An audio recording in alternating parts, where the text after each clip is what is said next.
welcome to our 12:30 1:30 session on building trauma-informed youth communities presented by Tony Bankston.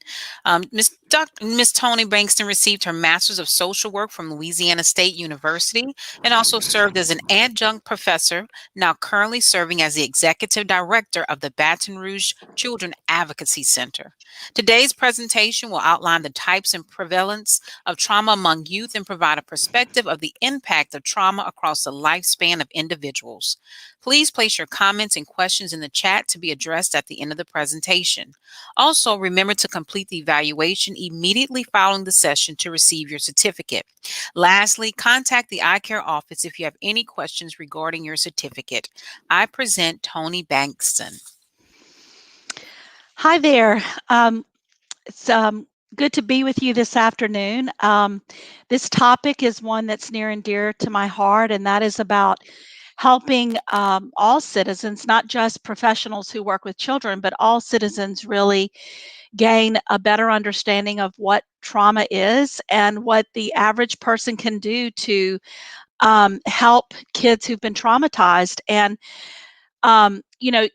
because I work with children and that's been my area of interest my whole entire career, there'll be more of an emphasis on trauma that impacts children, but it's important to understand that this information is relevant for all populations, all ages, all genders, because adults were once children. And what you're going to hear today is really a focus on how what happens in childhood affects the entire lifespan. So, understanding trauma and becoming more trauma informed, um, really at its heart means becoming more aware and knowledgeable about what happens when children are traumatized, because the impact spans the life. And so, my hope today. This is just a 1 hour presentation. So, my hope today is just to introduce some basics about trauma, some basics about what it means to be trauma informed, whether you are a caregiver of a child or a professional working with kids, or a leader of a professional community who are responding to kids. So all of those things, to give you just a little bit of an overview and kind of to demystify this thing that we're hearing a lot about now called trauma informed caring, trauma informed approaches. Many of you are aware that you're hearing this everywhere. You're hearing about trauma informed policing. You're hearing about trauma informed courtrooms, trauma informed hospitals. So, really kind of demystifying what that's about, keeping it very simple, and talking a little bit about why people are so concerned about this in recent years. It's a good thing that they are, but we're going to talk about why that's so important. So just to kind of look at a little bit of an overview of what we're going to be doing in the next hour, I have a lot of slides, so you'll notice that sometimes I move through some of them more quickly than others. Um, I am available to do longer presentations on any of the components of this overview. So today really is going to be just kind of dipping our toe into the water and talking about each of these things more briefly. But we're going to be covering those trauma basics. We're going to look at an example of trauma-informed care and how it actually impacted a school. But know that trauma-informed care can be found in any system, not just schools. We're focusing on schools because this is the iCare annual conference. We're going to look a little bit at the cost of caring, something about vicarious trauma and secondary stress, because actually it is part and parcel with being trauma informed. So whether you're a person who's providing the care or whether you're somebody who's managing people who are providing the care, it's important to understand that component, because we cannot help people if we're not really aware and in touch with how we are as individuals. And how we are as individuals and how much awareness we have greatly impacts the quality of the care that we provide. Just really love this quote. Always include it in all of my workshops, because even though it talks about the classroom, what this statement says is really applicable to all systems. It says that few events outside the classroom have as profound an impact on multiple domains of student development as traumatic life experiences. So what it's saying here is that there are so many things that we could focus on in the school system with children. Children come with layers and layers of things when they come to the school environment. And it's the same as children who show up in the courtroom or children who show up on the police officer's beat or children who show up in a hospital. They come with lots of layers. What this statement is saying, though, is that if we can really be intentional about focusing on childhood trauma, we have the ability then to really make an imprint on a very wide a very wide array of things in a child life. So because trauma crosses so many different areas in a child's life, if we can have a program or a system that really focuses on that, we're casting a really wide net in helping children. So understanding and responding to trauma, recognizing trauma, this needs to be a priority, not only in schools, but in all areas. And it's for everyone, including the bus driver, the cafeteria manager, the CEO, the police officer. Everyone needs to have this common fundamental language. So what is trauma? We've all been exposed to lots of different definitions of trauma, and I could talk about SAMHSA's trauma definition, which is really a very good one. But for our purposes today, I want to just share one that comes from a teen who participated in our program here at the CAC. By the way, let me just take a little step aside for a moment to talk about the CAC. The Baton Rouge Children's Advocacy Center is one of 900 in the country, and our role is really all about childhood trauma. It's to respond to trauma that happens in children, whether it's physical abuse, sexual abuse, witnessing domestic violence, or homicide.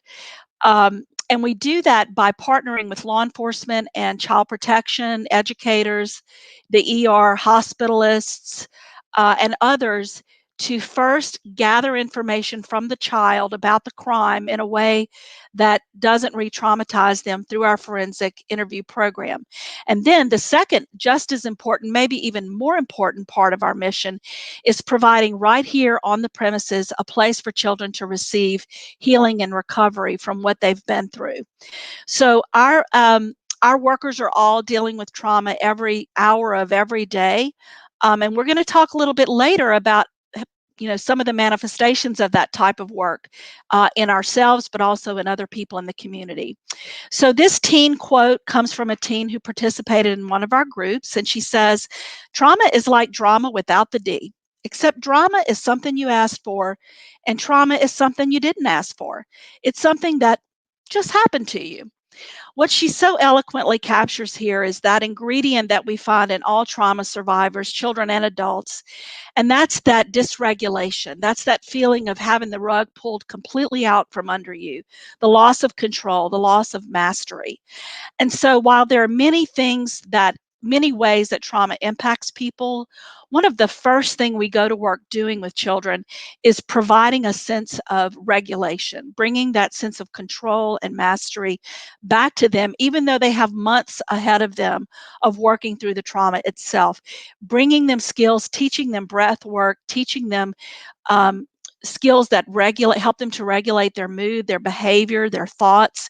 You can do that right away, and you can do that pretty quickly. And that's one of the first things that we do try to restore in our victims. This is a quote from a book by Dr. James Gordon, his book Unstuck. He's also recently published a book called Trauma and Transformation. Dr. Gordon is the founder and the director of the Center for Mind Body Medicine. I'm actually a part of sort of a side gig that I do is to work with the Center for Mind Body Medicine that's based in Washington, D.C.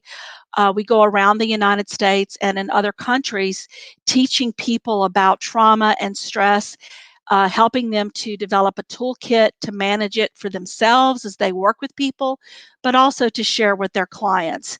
And I've been doing that work with the center for about a decade. And as another aside, I want to just use this forum to announce that Baton Rouge is actually getting its own Center for Mind Body Medicine training in trauma and stress. It will be community-wide. It will be transdisciplinary. Be looking for information about that training, which is set to happen either in late spring or in summer this year. We're really excited about this. It's really taken quite a few years to get this to come to our city, as it has to many cities throughout the United States. And if you have any questions about that, you can see my contact information at the end of the presentation. So coming back to the slide, Dr. Gordon, when he talks about trauma, just as we do when we're working with children and adults, we talk about a primitive instinct that we all have within us to survive, that our nervous system really is wired to help us survive the most awful of circumstances. And so just like animals in the wild, human beings are wired to respond in certain ways to survive when we encounter a threat.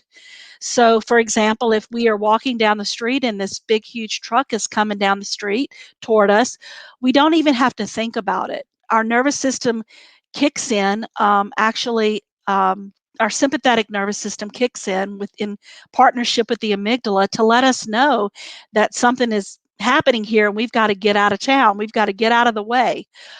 Sometimes that system kicks in to signal to us that we need to stand and fight to protect ourselves. But in many ways, it's very much like animals in the wild. So we use animals a lot when we talk to children to teach them about their own nervous system and how they may not have a lot of control over how that switch gets flipped up or on, but they can learn how to tame their responses, and they can learn how to calm down their nervous system through the techniques that we teach them. And why is that important? It's important because while we do have this mechanism in place like animals in the wild, what makes humans different is that once that switch gets turned on, we often don't turn it off. With animals, they encounter the threat, like the antelope with this lion in the picture here. I like to believe that the antelope gets away from the lion trips over a rock, and the antelope lives another day to play with its siblings and its mom. And once that's over, the antelope is no longer thinking about this encounter with the lion. Antelope just goes about his business, grazing and playing. He might shake it off a little bit, but then it's done. With humans, because we have such a much larger brain and a capacity for memory, we can carry our stressors or our threats with us for years into the future.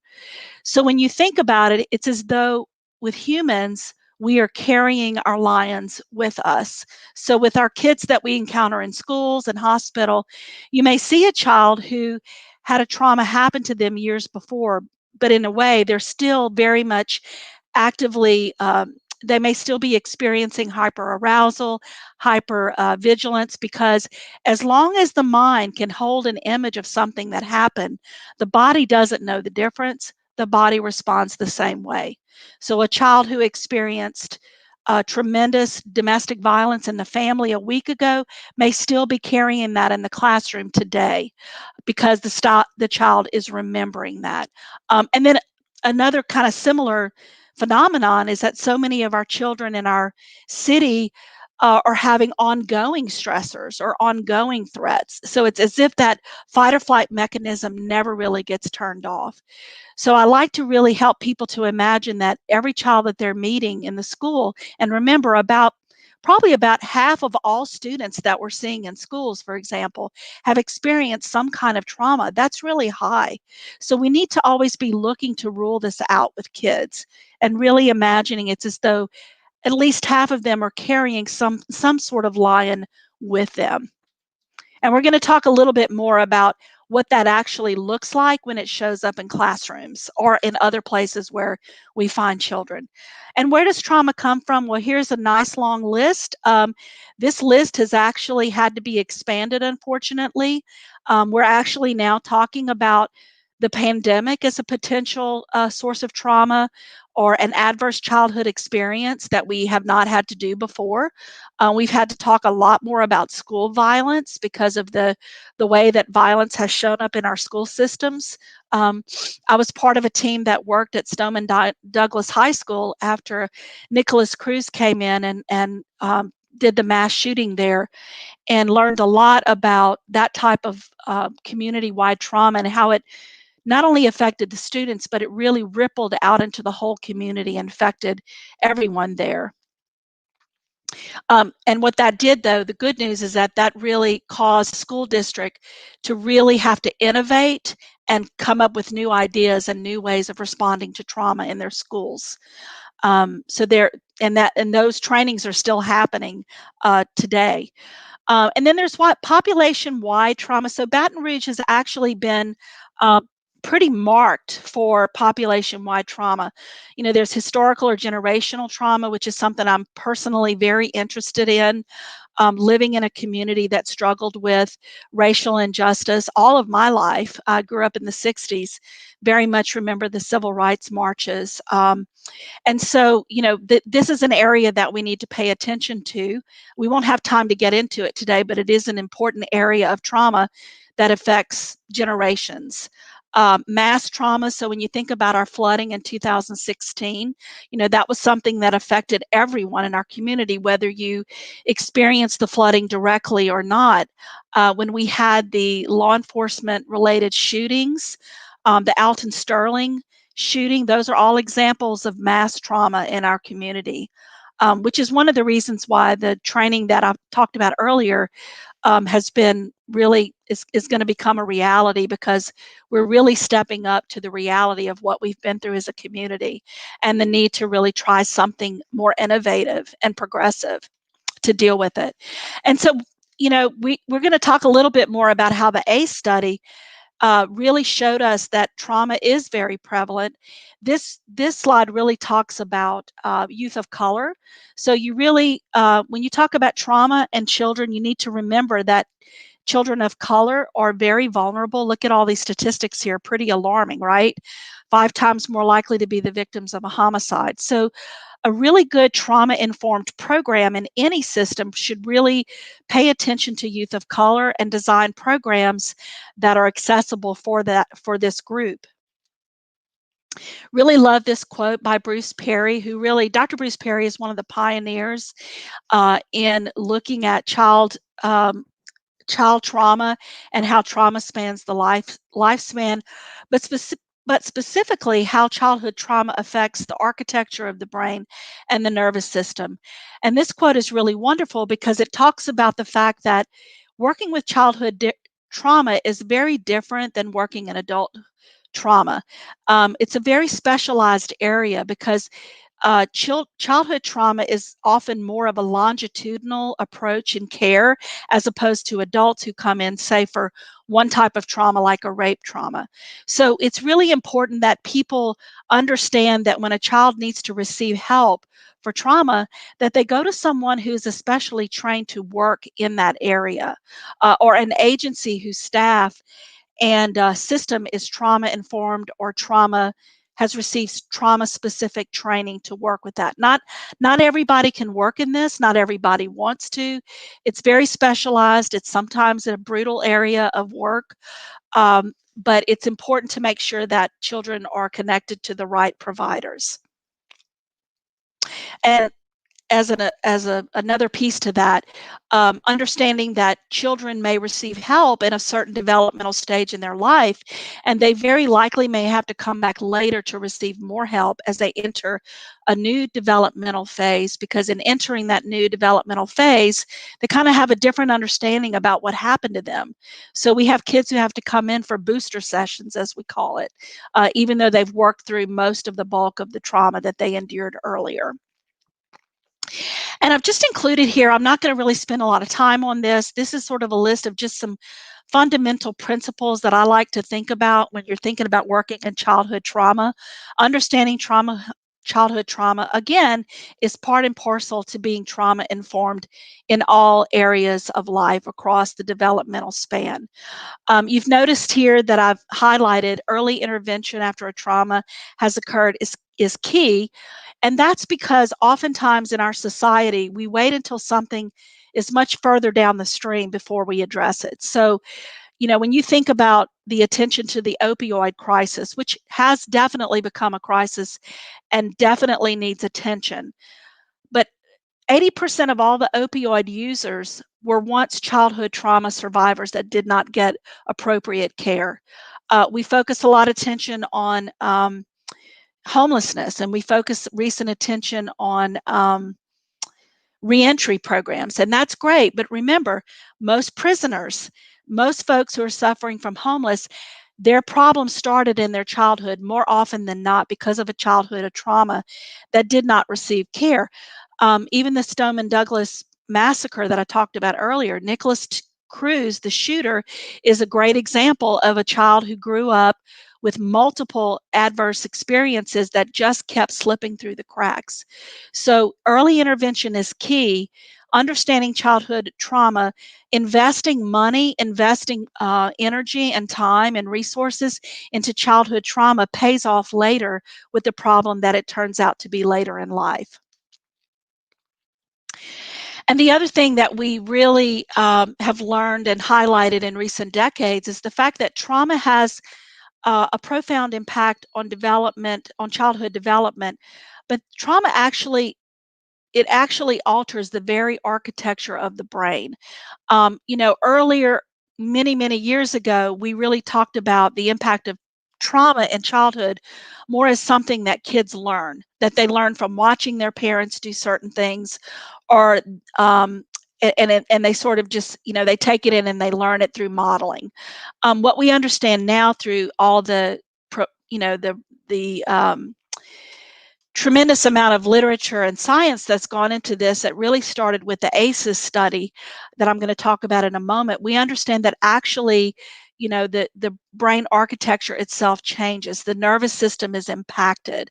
So when we're working with children in trauma, we're not just working with talk therapies. We're now incorporating other somatic kind of approaches, mind-body therapies, because it's the mind and the body, and it's not just about the mind, and it's not just about learning things. It has a tremendous impact on the nervous system and the brain. And we understand that in a way that we have not understand it many years ago. The other thing that I always want to bring into focus is that not every child who experiences trauma develops or has a diagnosis, or their their symptoms do not rise to the level of PTSD. And what this is saying is that the fact that many children who have endured trauma develop problems that don't rise to the level of a medical diagnosis, but nonetheless have problems that impair their ability to function, say in a school setting or in a classroom setting. And what this is suggesting is that in order to make a really big imprint on the problem of childhood trauma, is that we need everyone to be trained. We do need our specialists, we need our child psychiatrists, psychologists, and social workers to provide that specialized treatment and care. But there are many things that many people can learn to do that help trauma, that help children with problems related to trauma, even though they don't have those formal kinds of trainings from graduate school or medical school. So the idea here is that we want to cast a wider net. We want to have more people who are trained. We want to have lay people and paraprofessionals who are trained as well, so that everyone can contribute, because the problem is that significant. Here's some local stats. One of the things that I like to do when I present this is from a cross-section of children, of 280 children that were served at the CAC. And this just sort of really brings into mind that when children come into care, trauma occurs in clusters. So we're more likely to see a child who's experienced multiple types of trauma than we are a child who's experienced only one. And that actually is consistent with what ACEs taught us, and that was that trauma does actually occur in clusters. So we have to be prepared. We have to think outside the box. We can't get this tunnel vision that it's just about the sexual abuse. We have to be ready to shine our flashlight on different, if you would, different areas of trauma that may be happening in the family. One of the biggest ways we learn about domestic violence here at the CAC is not because kids come here because they witness domestic violence. We usually learn about domestic violence in the family because they come here for some other type of allegation. Domestic violence is really hard to kind of get at and uncover. There are so many mechanisms that perpetrators have for keeping their victims silent. So this is a great way to understand that by looking at other types of crime, we're also, if we're ready to look at it, we're probably going to really be able to be helpful in identifying the ones that are going unseen and undetected. And, this is just a highlight from a news. I'm not going to show you the video, but this is just a frame of um, a Channel 9 news coverage recently that came out to discuss the increase in child abuse cases. So our recent stats tell us that child abuse is on the rise. Since the pandemic began, we've seen about a 30% increase in child abuse reports of kids that come to the CAC because of abuse. And also, unfortunately, more children who've witnessed homicide, as the homicide rate has grown as well. Children are experiencing a double whammy right now. They are not only are they more vulnerable right now to predators online, child abuse in the home as tensions rise with the stress of the pandemic, but they're also more likely to be outside of a place where they normally report child abuse, and that's in the school system. Our teachers and our administrators, our eye care workers, they're often the heroes of child abuse because they're often the first ones to hear about child abuse when it happens. So we have children who are away from those protective mechanisms. So it's been really, this past year has been really, really challenging for those of us who are essential workers and who have stayed out here in the on the front of this pandemic since the very beginning. And I'll talk, hopefully I'll get to later a little bit about the impact of that and what we're trying to do to counter it. And so here you see a slide that really looks at all the ways that trauma can show up in young people.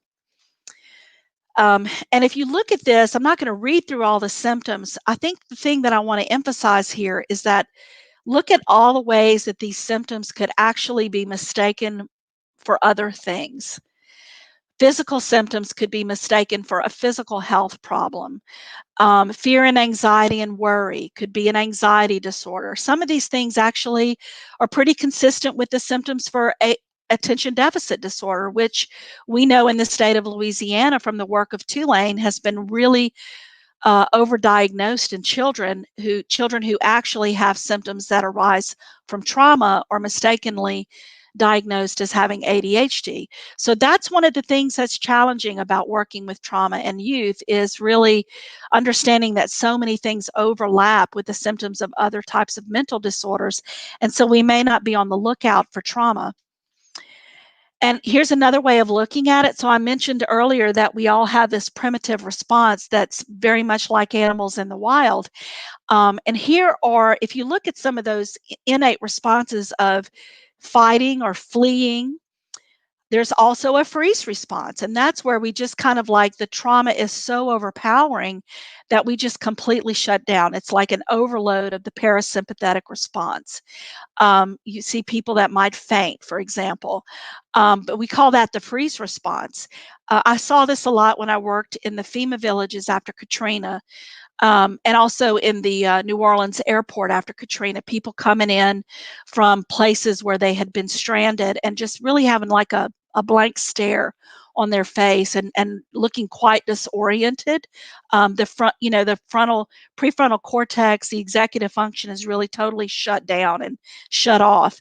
And so sometimes these children can be overlooked in the classroom because they're sitting quietly at their desk and they look like just a compliant student when really they have been experiencing horrific trauma, but it's going under the radar because they're not disrupting in some kind of way.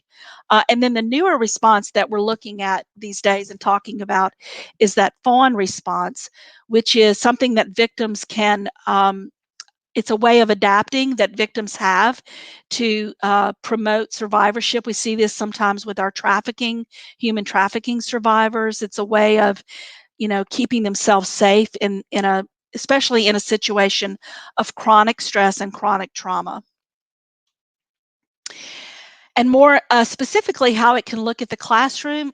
Again, look at the overlap with other things that we evaluate in children. Language deficits, being distracted, aggression. And again, when you're in a survival mode, even if the trauma happened long ago, As long as a child remembers the trauma, the body and brain respond the same. And one of the ways that it affects classroom functioning is that when you're in that survival mode, you're not solving problems. You're not ready to solve math problems. Your executive functioning is offline.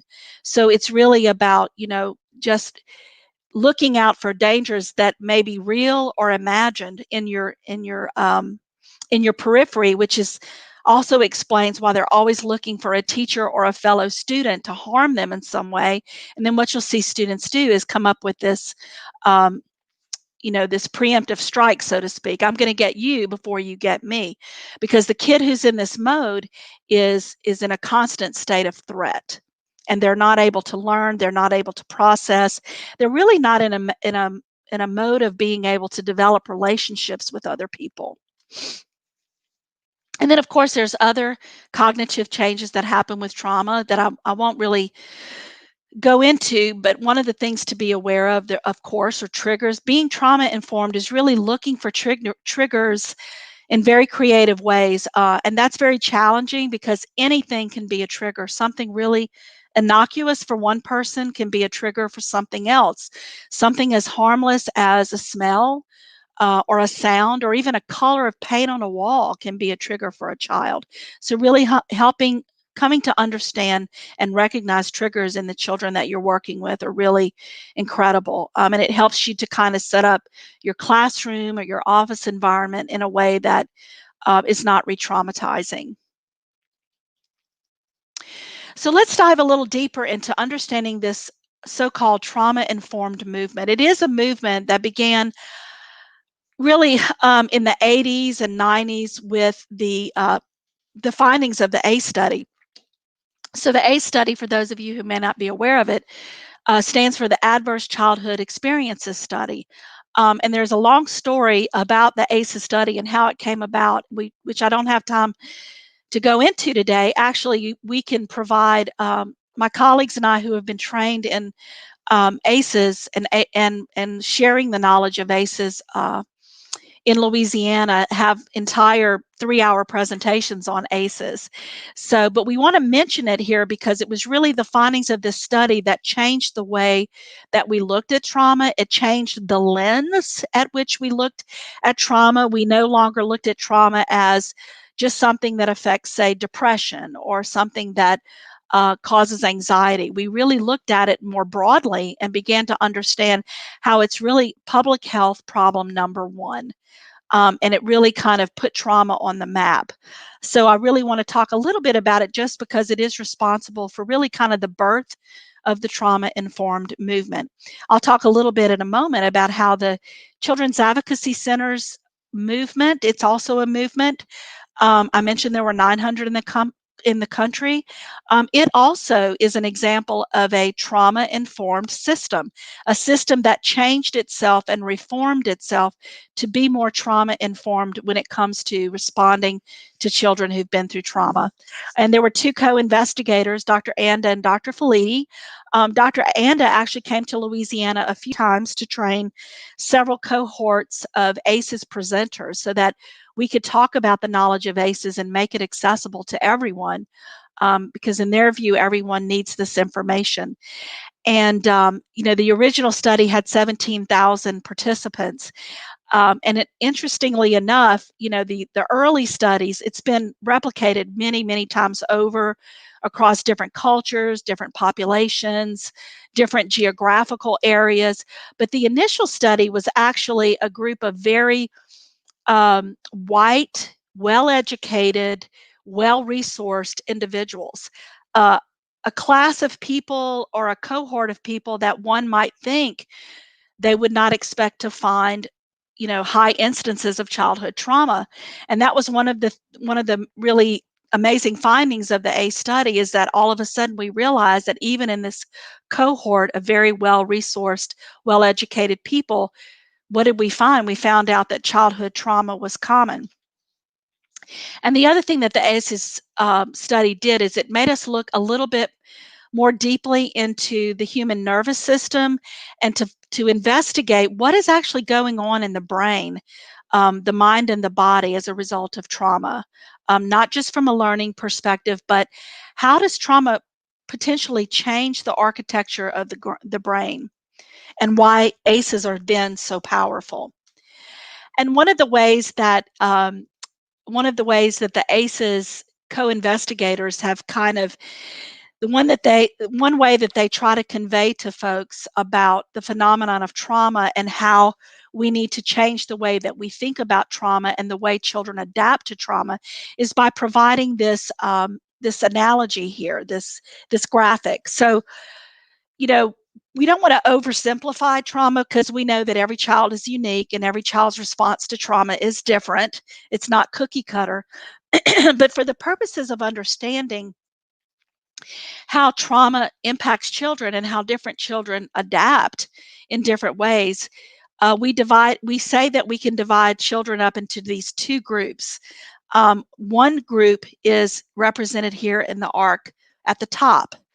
And then the other group is the children on the bottom. Those are the children growing up in a world of safety and benevolence. So we look at the bottom arc first and we see that, let's say we could divide children into these two worlds. The one at the bottom is the children who are growing up in a world of safety. In their world, everything is predictable. There are very few bad things that happen. And if they do, there's someone there right away to kind of brush them off and coach them into continuing to move forward. Because their world is safe and things are predictable, the child is able to adapt in such a way that the brain adapts to really respond to lots of learning and stimulus. The brain is a sponge, and the child has a capacity to develop relationships with people, focus on processes and all kinds of possibility because their fundamental experience is one of safety. So in a way, that child's brain is adapting to survive in a world where it's a world of the best conditions. So if you took that child who grew up in the world of safety and you put them, let's say they grew up and they become 18 years old and you send them off to battle without training, they are less able to survive the worst conditions because this is all they've known and this is how their brain has adapted. The child on the top arc, on the other hand, is growing up in a very different world. And that world we're going to call, for the purposes of this explanation, a world of danger, a world of uncertainty, a world where every other day they may be witnessing domestic violence, neighborhood violence, shootings, physical abuse, sexual abuse. Because of this, the child's brain is being wired to prepare that child to deal with all kinds of threats that are coming from every turn. So what this child is experiencing, as opposed to the child on the bottom, is really being in almost a constant state of fight, flight, and freeze. So that child's nervous system is being hardwired to survive the worst of conditions. Back in the day, before we became trauma informed, we used to say that the child on the top arc was maladaptive, that the child on the top arc had pathology, had problems, okay? And we usually went through the medical model with the child on the top arc and applied a medical diagnosis. Through trauma-informed care, through the work of the ACEs study, to understand that trauma itself affects the brain in such a way that the brain is adapting to help children survive both of these circumstances, we know that the child on the top arc is adapting, just like the child on the bottom arc is adapting. Neither one is pathological, neither one is adapting. Both children's brain is surviving both brains are adapting to survive their own environment, which is a very different way, a more neutral way of looking at the child's experiences. The problem comes in, according to ACE researchers, when we take children who were in a certain type of environment, we put them in another type of environment and expect them to function. So we take the child whose brain is being wired for danger, let's say, where there is a threat at every turn. They're in a state of hypervigilance. Or hyperarousal. The pupils are dilated. They're looking for problems. They're not having a lot of time to develop social skills because they're really about staying alive.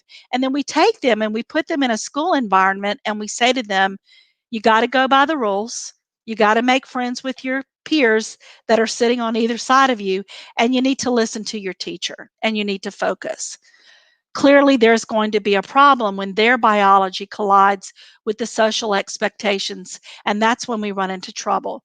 Just as if we took an 18-year-old who grew up in a world of benevolence and safety and expected them to go to war and know what to do. We don't do that, right? We put them through 6 weeks of boot camp. And that's because we're recognizing that they can't do that and they cannot adapt without a certain set of skills. And so the work of ACEs really, once they began to understand that these adverse childhood experiences were very common, that they were intergenerational, and that they affected development across the lifespan and the nervous system, they began to understand that this was more a public health problem and that ACEs probably affect more things than just, say, social emotional learning. They probably affect physical health as well. So they set about looking at these 10 different areas. These were the initial ACEs studies, what they looked at. These categories have been expanded since those original days, but they looked at these 10 areas of experience, and they asked adults to give themselves a point for everything that they had experienced. Now, didn't matter if you had only seen your mother uh, get hit or be in domestic violence situation one time or hundreds of times, you still got a score of 1. So for everything you experienced, you get a possible score of 1, leading to a possible total score of 10 ACEs in these different areas.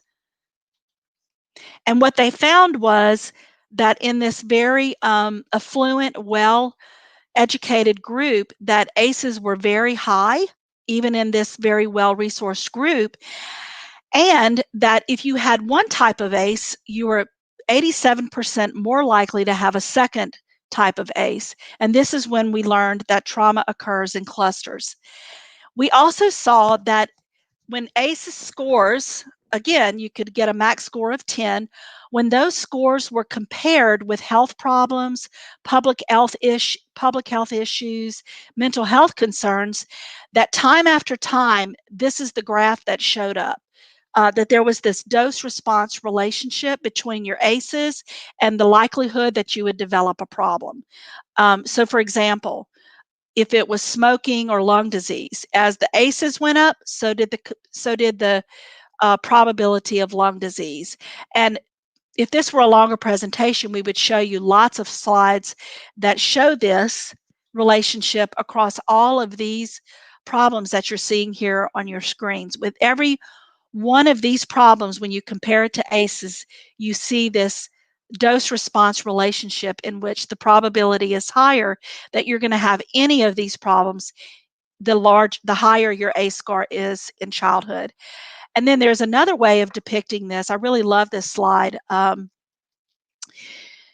kind of brings me back to my working the oil spill days with the Horizon oil spill. But this oil slick in the middle represents the presence of ACEs. And this is a population attributable risk slide that public health scientists use to describe a problem in our community. So outside the circle, you'll see all these different types of problems depicted here. The middle slick represents how much of a percentage of that problem would go away overnight if we could just take away adverse childhood experiences. So let's say we could get rid of childhood trauma. What that means is 54% of marijuana use would go away, 32% of alcohol binge drinking would go away, 67% of suicide would go away, and so forth and so on. So this really shows you the connection between what some people call cradle to prison problems in society, and why childhood trauma really needs to be a priority of focus. This slide here, just real quickly, this is another cross-section of stats coming from the children who come into the CAC that looks at the relationship between the trauma that children received and how likely they are to have PTSD, internal problems like depression, anxiety, and so forth, ADHD, and then externalizing problems or symptoms like ADHD, I'm sorry, not ADHD, um, disruptive behavior, oppositional defiant disorder, et cetera, et cetera. But just look at this first section here on PTSD. One of the things I would ask you to notice is that you see the on the left side is we screen both the caregivers and the children.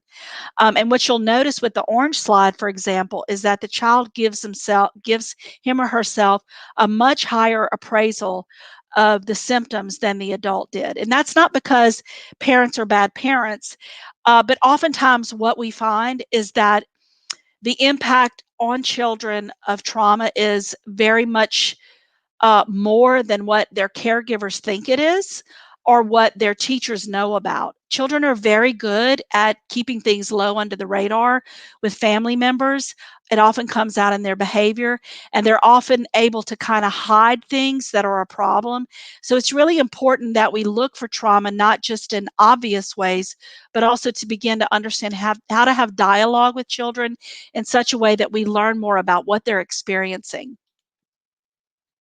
So, in summary, to look at this impact of ACEs, we know that ACEs are high, and we know that there's an increased risk of multiple health and social problems in society, and that ACEs are generationally passed on.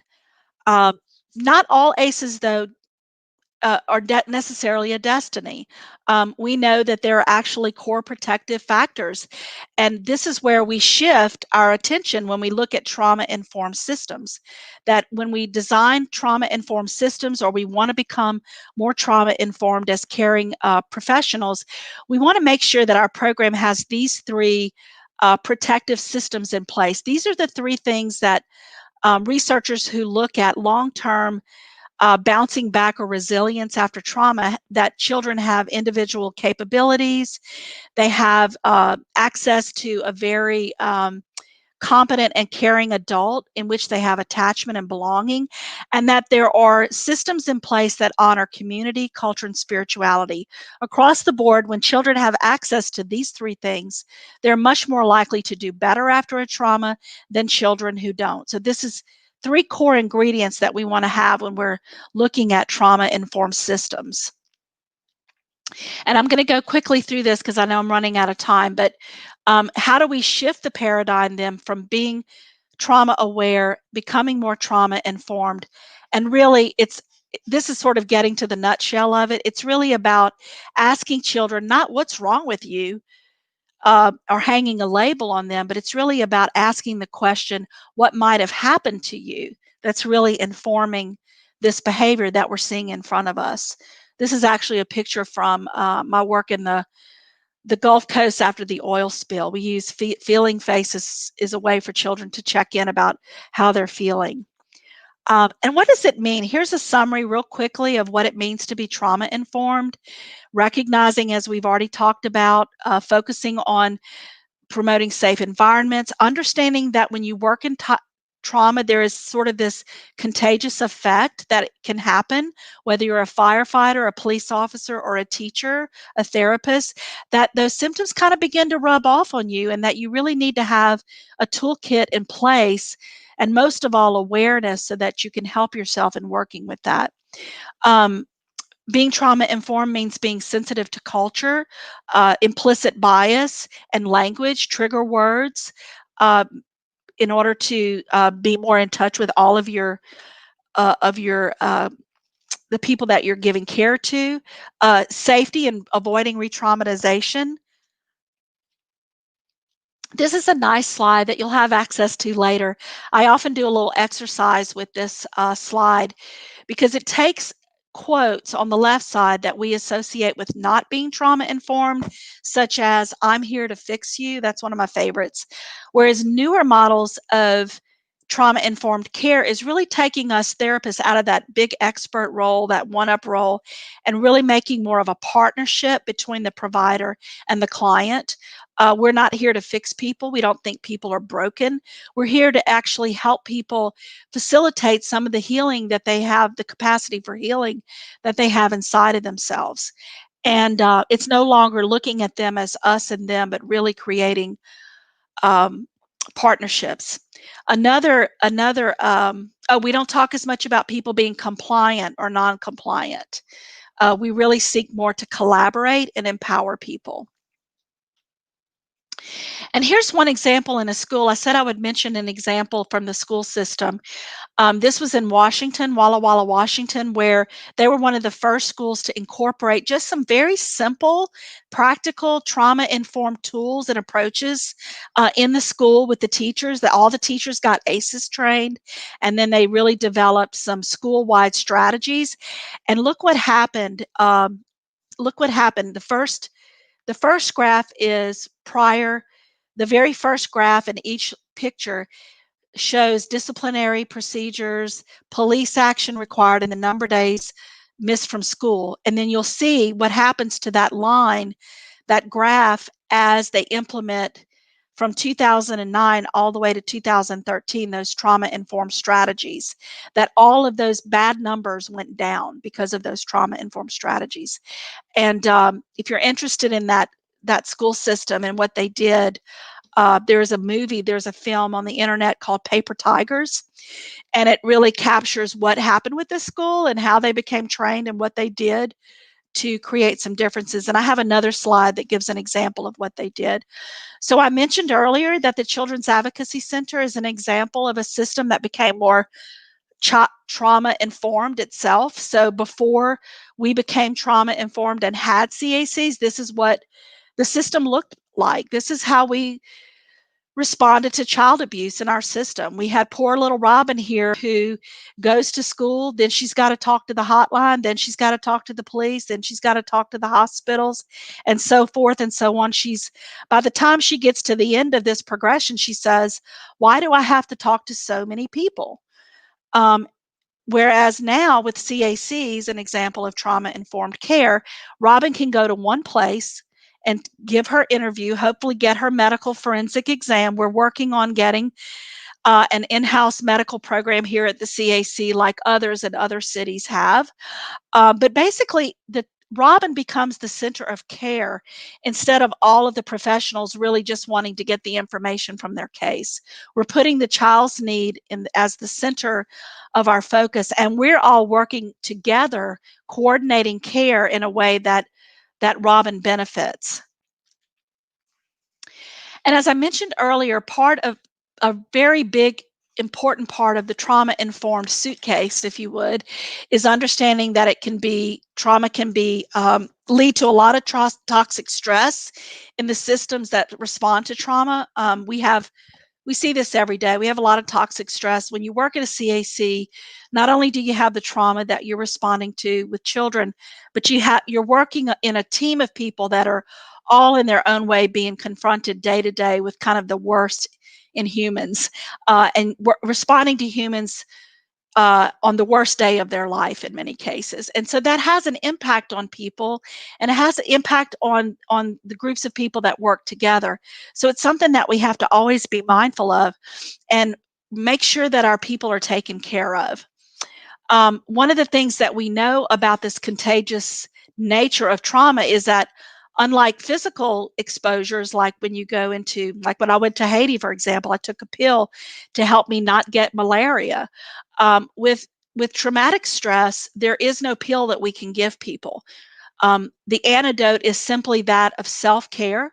And I'm not just talking about self-care like I'm going to go to the gym after work today.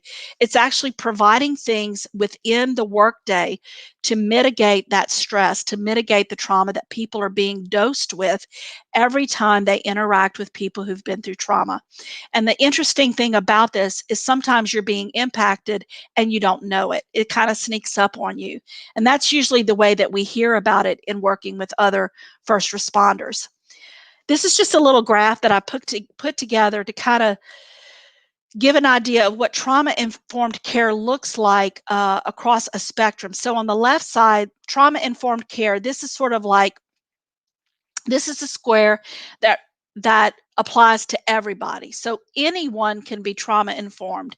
This first square is anyone who receives knowledge, who's working to be trauma aware, a bus driver, a cafeteria, a teacher, becoming trauma informed. Because again, the problem is so vast and big that we need everybody to have that knowledge. Then as we move to the left, we're getting more specialized. So these are like our, our group counselors, our school counselors, and then even more formal mental health treatments like psychiatry or intensive outpatient programs. But the idea is to begin to look at trauma-informed care as more of a continuum and rather than black and white.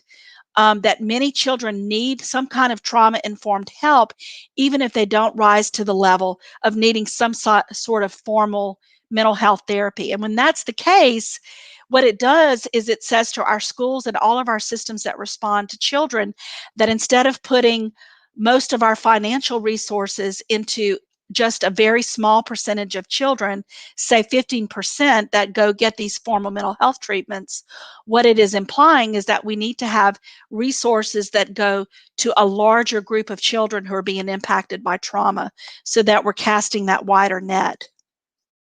Here's just one example of that wider net. This is how we work in schools, providing care to children at all three levels. The bottom level is, how we try to, this is how we reach all the kids in the school through prevention and education with the CAC. We'd like to get into more schools. We currently have a contract with EBR schools to work with children who are at risk for trauma, but also who have experienced trauma, and then also to work with the teachers, giving them professional development to understand how to recognize trauma and how to set up classrooms that are more trauma specific and trauma focused. Okay, again, I'm running out of time here, but I have just a few minutes to show you what follows right now are just some of the layers of how we respond. Trauma-informed approaches can be systemic or agency-wide or school-wide or law enforcement-wide, and then they can also come down to the layer of to the individual. So I'm just providing some slides to give you examples in all of those layers of what being trauma-informed looks like.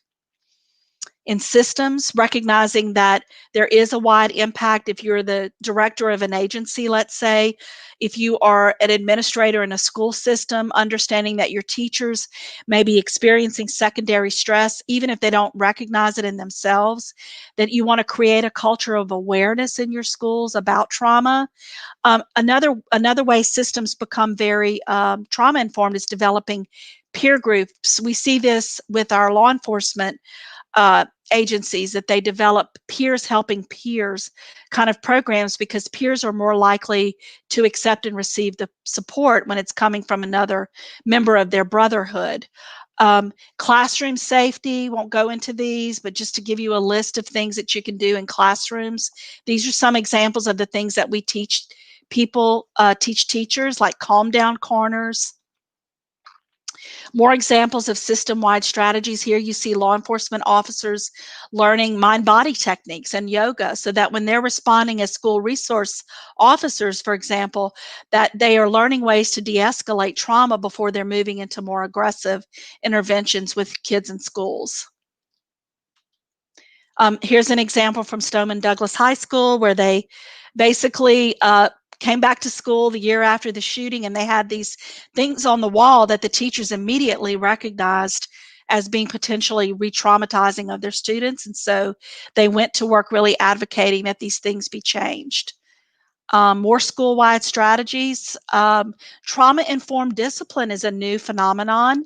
How to really, avoid expelling and suspending students right off the bat, looking for other ways to discipline children, because oftentimes children who are getting suspended and expelled may be children who have experienced trauma, and they are not trying to be willfully disobedient. They're acting out of a state of fight or flight or hypervigilance and hyperarousal. And so understanding the difference of that and working to have discipline techniques that take that into consideration. Tony, this is Tanya. Hi, I'm popping in. And so I want to first say that in the chat, a lot of our professionals are saying thank you. You have provided a wealth of information, and they have a couple of questions for you. So I didn't want to get too far out before I asked the ones that have come up. So the Okay, go ahead. great. Yeah, I was just going to say this is kind of a great place to stop. There are a few more slides, but I think the slides that follow are just more examples of what I've just talked about. So this would be a great place to stop and hear questions. Yes, ma'am. So one question further back, when you talked about your experiences with Katrina and that particular trauma and the triggers, someone asked, can those triggers and that level of trauma occur further down the line when other Yeah. situations occur, like the flood of 2016? Absolutely. And so we need to understand that healing from trauma isn't often something that's just black or white, like you move through the trauma and now you're done with it. It's really understanding that triggers are something that really we learn how to manage over time, and we get better and better at managing those triggers. Now, if we haven't received those skills and we're still, let's say we have a diagnosis of frank post-traumatic stress, then it can be expected that even years after the trauma, we're still as deeply troubled. Because again, remember, the brain, the mind, and the body, all the body responds the same way to an image of something as it does the real thing. So if someone is brought back, they don't have the skills to self-regulate, and they're brought back to a time that happened after Katrina where they witnessed mass death, for example, their body and nervous system is going to respond exactly the same way. And this is why we have to really teach people skills to manage that when it comes up. And over time, we get a little bit better control over that reaction. Yes, ma'am. And I heard you use the term self-regulation. And so Yeah. I think that was right on point. And so we have another question from the chat. How do you provide these services to virtual students when you were talking about the school that had the changes with trauma-informed care and they lowered that data? How can we perform these services to virtual students? What are your recommendations? Yeah, that's a really good question, because all of this information about the school that in Walla Walla, Washington, there wasn't a pandemic going on, so everything was done in person. But I do believe that through creativity and through innovation, we can still provide services. So look at the CAC. We are doing about right now, at first, when the pandemic first broke out, we were doing 100% telehealth services. Now we're down to about 50% of our services are being provided virtually and 50% are provided in person. But we can provide these services on through telehealth. So when we're teaching kids the skills, we can do that online just like we do I mean, I'm not going to say it's exactly like we do in person, or being in the room and, kind of being with a person's very different, but you'd be surprised at what you can do when you set up the culture, you set up the ground rules. It gets quite normalized, as well as doing the teaching for the teachers. That could all be done virtually. So I don't really see it as being that much of a barrier. I think that we just have to, we have to use those resources and do the best we can. Now, what I have found, in all honesty, is that when we try to do groups here at the CAC or in schools with little bitty ones, that's really hard. It's hard to keep a 5-year-old sitting still in a chair, and I'm sure our teachers would agree with that, to teach them anything. So there really are some hard challenges, but for the most part, we can still do a lot. Okay, and I have one more question. This comes from Deanna. It says, are there any resources, websites to help pre-K students share their feelings? Any resources or websites to help pre-K students share their feelings? There are tons. There's so much out there.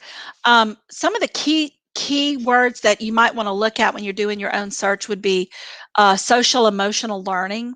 There's just tons out there related to that. There's another resource that I love to give parents and teachers called Go Noodle. Go Noodle is just it's a website that has a plethora of skills and tools for kids across all different developmental stages. And I'm trying to think of the Trauma Informed Parent website is really good. Just click on Trauma Informed Parent, use those keywords, and you should come across those. There's another one that I love, a couple of Mindful Schools, Mind Shift. .org is really good. A lot of practical, good toolkits.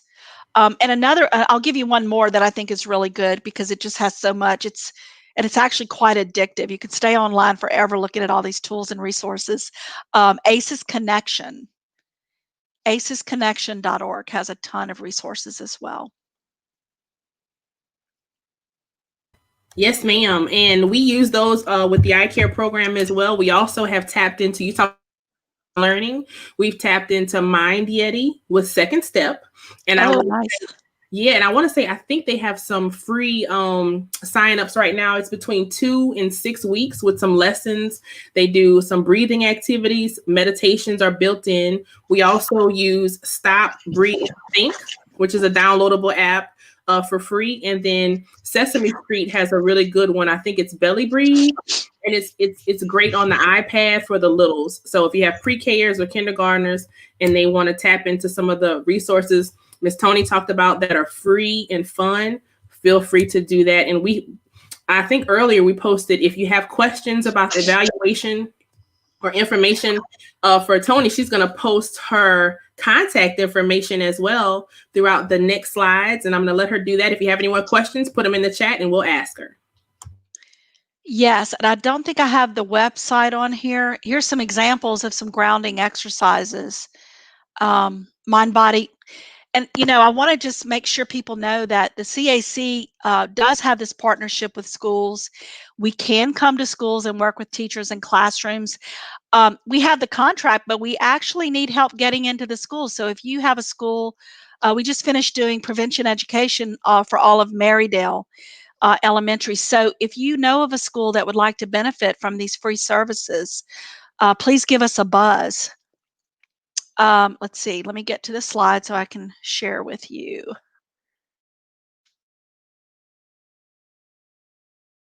Again, those were all examples. I was just going to share with you a lot of pictures and stories. So down here, you see our phone number. Our website is www.batonrouge, spelled out, cac.org.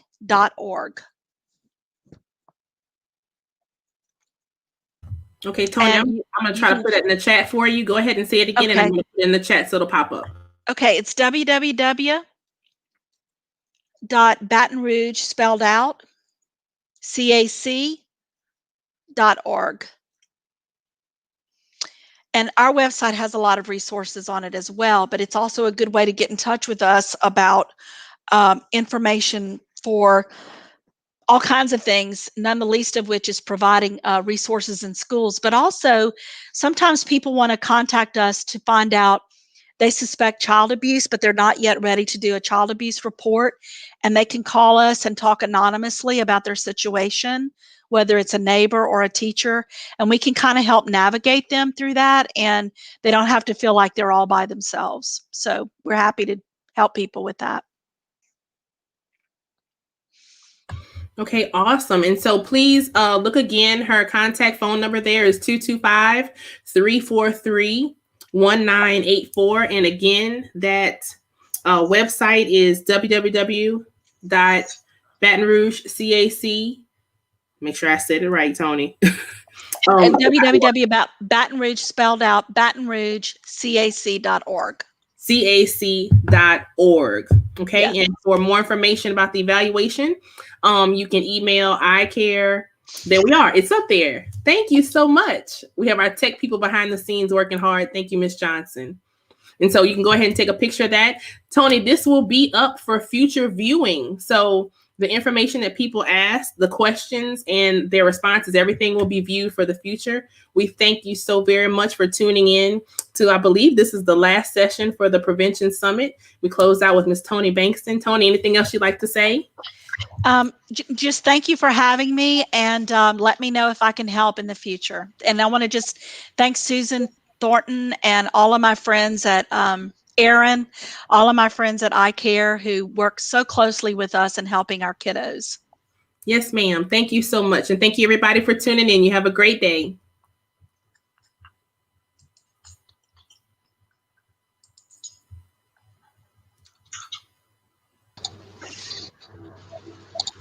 All right, ladies, we are done.